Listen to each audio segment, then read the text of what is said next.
So really excited to have Jared Hale. Jared has over 20 years in finance, has been a controller, has been in FP&A, and is now the CFO of Springbrook, a software company backed by AKKR. Jared has been at large companies, as I understand, got his start in the prestigious Lockheed Martin financial management program, so certainly knows what large company, rigorous finance and accounting organization looks like.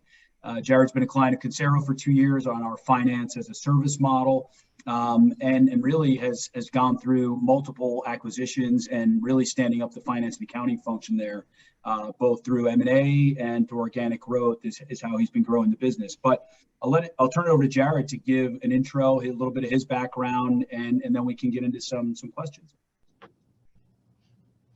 Thank you, Bartley. My name is Jared Hale. Thank you for having me today. It's good to join you all. As Bartley said, I'm the CFO at Springbrook Software. We're based here in Portland, Oregon, backed by KKR. We've been working with KKR for about 2.5 years, and in my immediate prior life, prior to Springbrook Software, have also had the opportunity to work with a couple of other private equity firms for most of the last six plus years. Bartley, I'll leave it at that, if you want to go ahead and move on. No, that's fantastic. So Carve-Outs are a core area where Consero adds a ton of value, but they are also not for the faint of heart. Deals that have many uncertainties, more than your typical deal, and there are plenty of private equity sponsors who won't touch a Carve-Out with a 10-foot pole. But maybe you can talk to us a little bit about your experience with a Carve-Out. What makes them that much more complex? And as a CFO, how do you think about approach and order of operations when you step into a Carve-Out situation? Provide some advice to those that may find themselves in that situation one day. Sure. So and I'll rewind a little bit here, but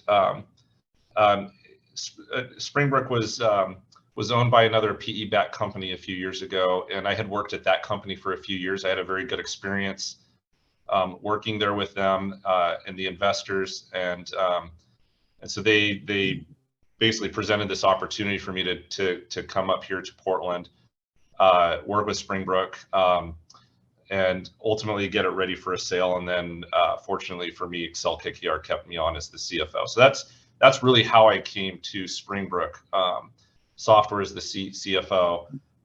In terms of the Carve-Out, they are big and hairy. Very often, or the reason why is the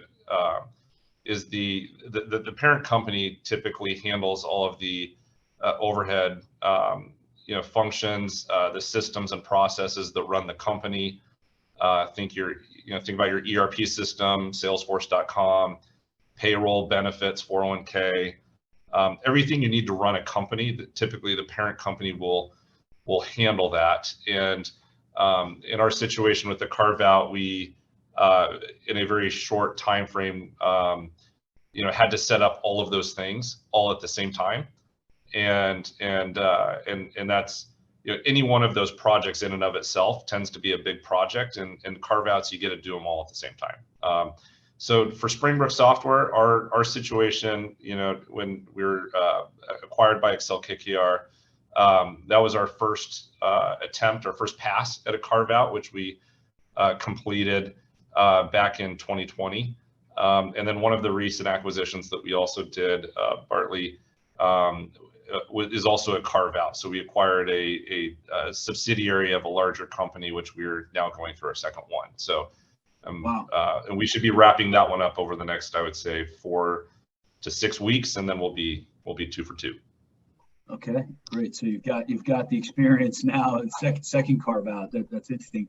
So just thinking back to prior roles over the course of your career, understand you've stepped into some suboptimal situations in the finance and accounting org.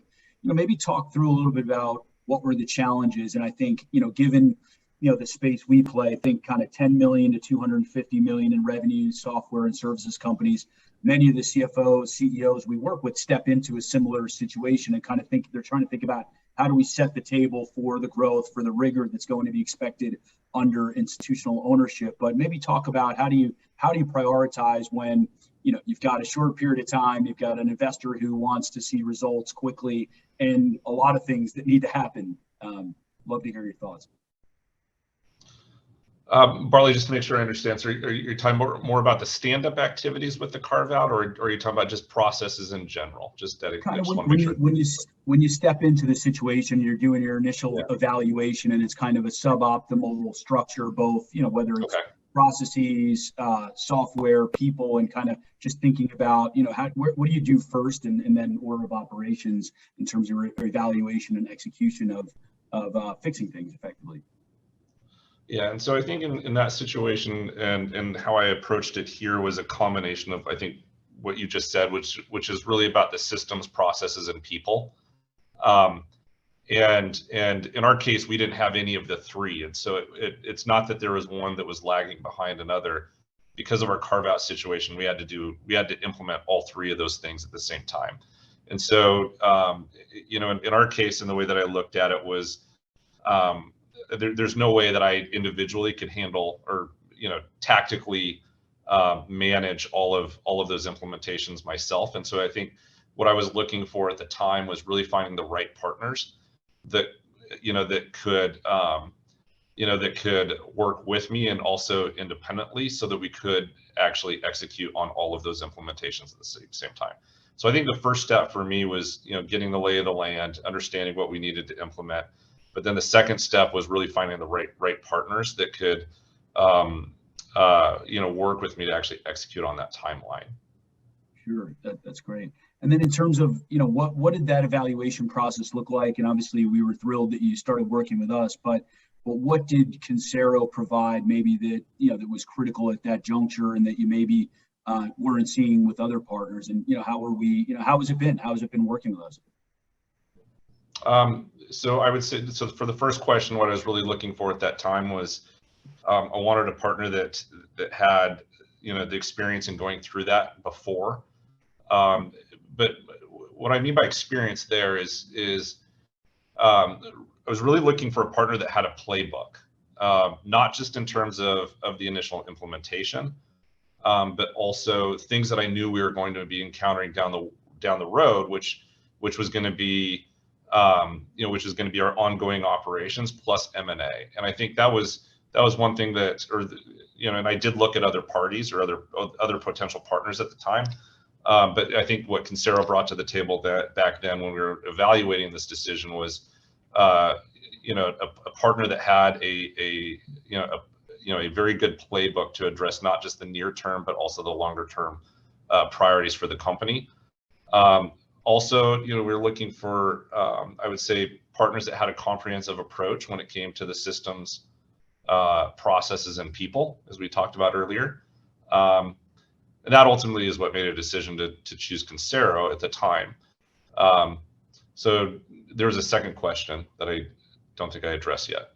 I guess, kind of how have we done? How has that experience been, and any advice to a firm or a company that might be considering working with us about, how to partner best together? Yeah, I would say overall, the accounting services has been, I would say, performed very well. And the benchmark that we set at the beginning of the engagement was there are two key performance indicators that I would say for an ongoing operational standpoint. It was optimizing our accounting processes so that we could close in 5 days. Once we implemented it, took us a few months to get there, but for pretty much most of the last 2 years, the team has been delivering our accounting processes where we'd be able to close our and have income statement results on business day 5, which is pretty good compared to, especially relative to other tech companies that I've worked at in my past. The second indicator was really about our audits and making sure that we were going to be able to deliver our audits in a timely manner. Last year we met our deadline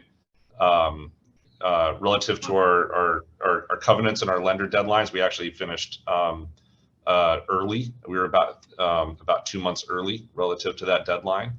And this year we're actually right in the middle of our audit right now. And so we're doing our second audit with Consero. And so far we're on track for delivering that one on time as well. Wow, that's fantastic. I mean, can you dig a little bit deeper into the audit kind of roles and responsibilities and where, Consero's work stops and kind of your team's work starts, and kind of to what degree there's an alleviation of some of the work on your team's end, and also just the confidence in the quality of the outputs, I think would be interesting to hear about. Yes. So, and as part of outsourcing our accounting services to Consero, I do have a few folks internally that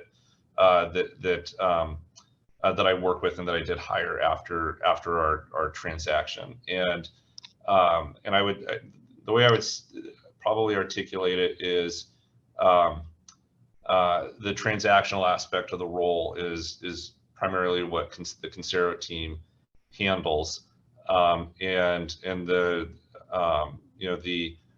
compliance or the front end order to cash process. If you think about order to cash, it's really the very front end when you're in contracting, or the very back end at collections that my team handles.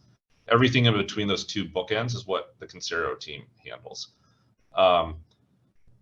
And so there's a long answer partly, so pardon that. But I think that's helpful. The part that the Consero team handles in terms of the day-to-day accounting services plus the audit is the more transactional aspect of the function. Right. That's great. Super helpful. Thanks. So just turning to kind of M&A, can we talk a bit about, you mentioned 3 acquisitions, there's a 4th on the horizon, one of which was also a carve-out. Just maybe again, kind of talk about kind of M&A readiness, ability to roll in these add-on acquisitions, and how working with Consero has been helpful there. And again, also kind of where your team stops and Consero's work starts. Yes, we've completed 3 acquisitions in the last 2.5 years. 2 of them domestically, 1 of them international in ANZ, in Australia, New Zealand. There's 2 aspects of how I've leveraged the Consero team as part of these acquisitions. One is two of our 3 acquisitions required a US GAAP conversion. One was a cash to GAAP conversion. The other one was an IFRS to GAAP conversion. And so the Consero team provided the support to convert both those entities to US GAAP accounting. And then the second aspect of how I've utilized the Consero team is in the integration into our accounting system and processes. So we have a technology map that's built around Salesforce.com and Sage Intacct, and the Consero team has helped us on the Sage Intacct and related apps integrations. Fantastic. And then in terms of timing on that, how quickly were you able to roll in those acquisitions and start getting kind of financials for the new entity rolled into the parent? For the 2 cash to GAAP conversions, those projects were, I would say, 3 to 4 months is about what they took. And that's just because you have to convert their financials to US GAAP, and so there's a little bit more work that you have to do in terms of the GAAP conversion, nexus studies, making sure you've got for example, the product hierarchy and the SKUs, and understanding that aspect of the acquired entity that you have to convert into the system. The company that we recently acquired, that is a carve-out, because it's already GAAP compliant, they already had a 606 policy. It's actually going a lot faster. We started on April 1st. We already transitioned the core apps of the GL, AP, and so forth. We went live 4 days ago, and then our order to cash is going to be live June 1st. So when they're already GAAP compliant, they go a lot faster, and it tends to be 30 to 60 days, as opposed to when we have to do the larger conversions, they take about 90 to 120. Wow, that's a nice timeline, and I suppose kind of allowed you to focus on some of the more strategic aspects of the business and the growth. It's funny, I saw on LinkedIn had a stat that in the last year, 37% of employees on LinkedIn change their status to a new company. So this great resignation, the thing we're hearing about, obviously you don't have a crystal ball and you don't know, but what would you say? How was working with Consero saved you time and kind of the hiring and retention of some of these roles that we're helping to fill, and kind of, we like to think in some ways we de-risk some of the core aspects of the transactional accounting of the business, but love to hear your thoughts on kind of, especially for small companies that don't have a big talent team, how do you think about that, and how might we have been good partners there? I think in terms of in working with Consero in terms of the team, it's especially when we went to a remote work environment, like it was very seamless because the team was already remote, so it didn't really like there weren't any hiccups. So that was actually pretty smooth. We have had, I would say, a few people over the last 2 years where we definitely wanted to upgrade them, and as I've worked with the Consero team, we've been able to upgrade the resources where I thought it was necessary, and the resources we brought in have been very strong, which is why I think that the team has been able to execute at the targeted level of support that we wanted to see. The second aspect is, or the second part of that answer, I would say is, when there's been turnover, the Consero team has been able to swap somebody in much faster than I've seen it at companies I've worked at in my past. So just having being able to minimize the gap in the resourcing has allowed us to be able to continue to execute according to the objectives that we set, that we already talked about. That's cool. Super helpful. I guess when you think, turning to strategy and your ability, I think one thing that a lot of, CFOs and sponsors that we work with say is that if it can help the CFO be a partner to both the board and to the CEO and focus more on the forward-looking financial aspects of the business versus being the doer and producer of the financials, that's just net positive both for the company and for the career of the CFO, less tactical, more strategic. Can you talk a little bit about that, kind of how to what extent kind of working with Consero might have helped you in that regard? Yeah, I'll go back to the close process. The easiest way to say that is because we close the books in 5 days, it means I get to spend 3 weeks every month focused on the CEO's initiatives. Like that's the big win in terms of how and where I'm able to focus. It means I'm focused on operations or strategic initiatives for 3 weeks every month. That's been a very big benefit, not just I think for me in my current role, but just being able to be more involved in the operations of the company that I may not otherwise have been able to do. That's fantastic. So thinking of moving on to exit, every investor has an exit strategy in mind, whether it's to a strategic, an IPO, or a sponsor transaction. How do you feel battle ready for, and to what degree is kind of the underpinning that we're helping you with getting you ready for that exit if an acquirer comes along out of left field? So I feel very good about our where we are in terms of our position today, and what I mean by that is we were able to architect the systems and processes so that we could slice and dice the company in the ways that we think make the most sense for us to be able to present the company to a potential buyer down the road. And I think that that's one thing that I really like about what we've architected with the Consero, with Consero as our partner in our ERP system, is we have the right attributes for us to be able to drill down to address whatever question a potential buyer is going to ask us down the road. When that is, I don't know, but we're, because of how we architected it, we're ready for it. Sure, that's great. And as you know, with our model, we have the ability to kind of flex up and kind of add more resources to help as you approach kind of, whether it's raising debt, a full sale process. We certainly can help there. Well, that's great. I mean, I'd like to bring it out, put it out to the audience, and maybe just if there was a final we're not perfect. We like the tough love, and there's a significant kind of human component to our business. But if there's any advice you had to first-time CFO is considering working with Consero, what are some of the key considerations that you might kind of think of a decision tree, a few things you might ask yourself as to what they should think about in working with Consero? I would. Wow, that's a good question. So, if I just rewound and thought about where I was just a few years ago, the benefit of working with private equity backed companies is that there's going to be a specific time horizon, and so I think understanding what the goals are of the investors, what are they trying to achieve as part of that horizon, and then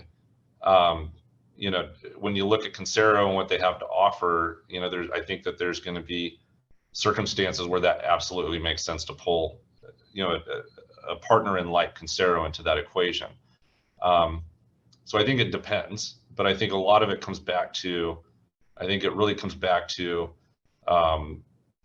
what the objectives are over the long term of that investment cycle. Sure, that's super helpful. So a couple of questions from the audience. So, is Springbrook using Sage Intacct for billing and collections or core GL only? We use Sage Intacct for all of it. So we use it for billing and collections. We also use we use Sage Intacct for the contracts module, so it does all of our software rev rec. And we also use the project accounting for our professional services and tracking our professional services revenue by project. And the apps that surround that include Nixonia for time and material tracking and so forth. So for Sage Intacct, I think we pretty much, and also because of our recent acquisition that we did in Australia and New Zealand, we also use multi-currency and the consolidations module. So I think we use most of Sage Intacct's offerings. I think we have quite a few of their modules because of that. Great. Yeah, sounds like things are only getting more complex. Yeah. Another question. Can you please share the biggest value add for you personally and for Springbrook via working with Consero? I think you've answered a little bit, but maybe if you had to nail down one or two specific things that you think have really been the game changer. There's two things. One is when we were initially implementing, being able to work with a partner that had the playbook on the implementation and the post-go live, how the post-go live relationship was going to work was tremendously beneficial. The second aspect, which I highlighted already, in terms of value add, is because the processes are so well defined and the team is executing according to those processes, and the result of that is that we're closing the books in 5 days. The biggest value add in the partnership that I've had over the past 2.5 years with Consero is that it allows me to focus on the strategic direction of the company, getting involved in the operations where I need to focus to make our CEO and our investors vision a reality. That has been the biggest value add for me. That's great, thank you. So another question along the lines of how did you make the ultimate decision to go with Intacct over NetSuite, and was Consero consultative for you in that regard? So I've used both NetSuite and now Sage Intacct. At the time, in the interest of full disclosure, I believe that the only offering that Consero provided was the Sage Intacct path. So that's ultimately why we went with Sage Intacct, again, because of the playbook. Now, in my experience in using both systems, I actually prefer Sage Intacct. I think it's a lot easier to use. It's I used NetSuite for probably 3 or 4 years prior to Springbrook Software, and I think I actually prefer Sage Intacct now. That's great. Yes, and Consero has through an acquisition of our own, we now can offer both. Shortly be offering NetSuite. I see.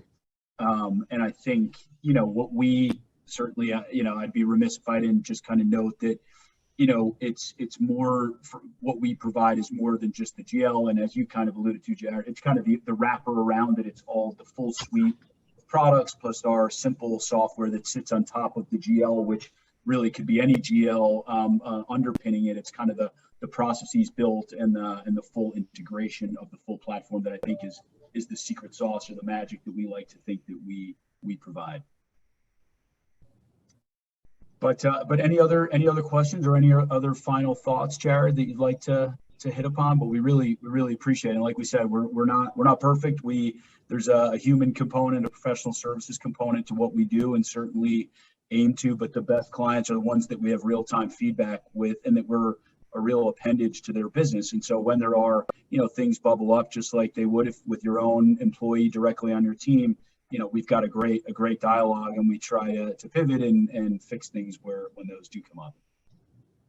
Yeah, I think just the last thing I would add that I do like about the Consero model is, in addition to the team that's directly handling our accounting services, I really like the fact that there's also a customer success advocate, so that there is somebody that's not involved in the day-to-day weeds of what's going on. But I think from a customer service standpoint, having both the team that's providing the day-to-day services plus another avenue to be able to escalate or discuss, forward-looking priorities, or, I think it's a very good balance, and I like that. I like that about the model, and I think it's probably the last thing I'd add, Bartley.